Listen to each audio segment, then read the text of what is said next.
New season means new changes. Well, maybe not always, but this time it does. In particular, to heavy gunner builds and bow builds. And bow builds in particular are what I'm focusing on for this video because they're insanely fun and insanely powerful, so let's get into it. So firstly, what has changed? Well, for a quick overview, all of the cards have basically changed. There you go. Have a good day.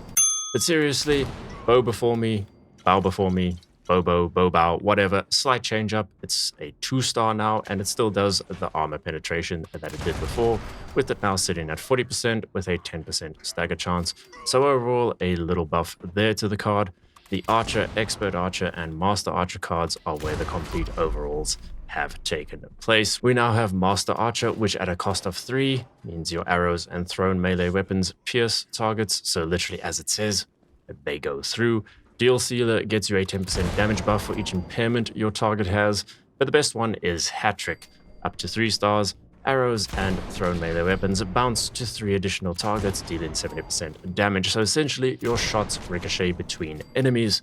So what does this all mean for builds? Well, firstly, Master Archer is okay-ish. It's fine if you have targets that are lined up very precisely so that the piercing arrows can actually hit something behind the target you're actively shooting at. But for a cost of 3, I don't really see this as being worth it.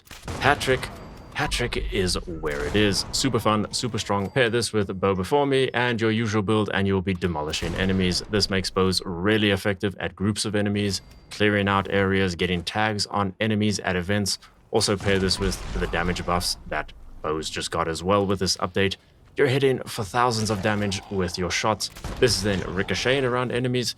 You get the idea. This also then pairs nicely with Deal Sealer, so any impairment that your enemy has gets you a 10% damage increase. So if they're on fire, you're getting a buff. If they're frozen, you're getting a buff. So a bow like Burning Love with cryo arrows, very, very strong, even though the main legendary effect on it is Assassins. That don't matter. The bow changes, don't give a damn about that. But you can also go with something like Explosive Arrows, pair that with Grenadier, the shots are ricocheting between enemies, explosions are happening, area of effect damage kicks in. It's just super fun. I love this. I think this is one of the best reworks they've done out of all the systems that they've been overhauling lately. I tried out the heavy gunner ones and yeah, it wasn't that impressive. Bows are the weapon to give a try this season, especially if you never have before. You can buy the plans and mods easily at Sunny at Foundation if you don't know where to look. Burning Love, of course, drops from the Tunnel of Love event at Nuka World, but it's not a requirement, just really, really effective. But with that out the way, I won't waste any more of your time. Go try out bows and enjoy. I'll see you in the next one. If there's something you'd like a video on, let me know down in the comments. But for now, thanks so much for watching. Cheers.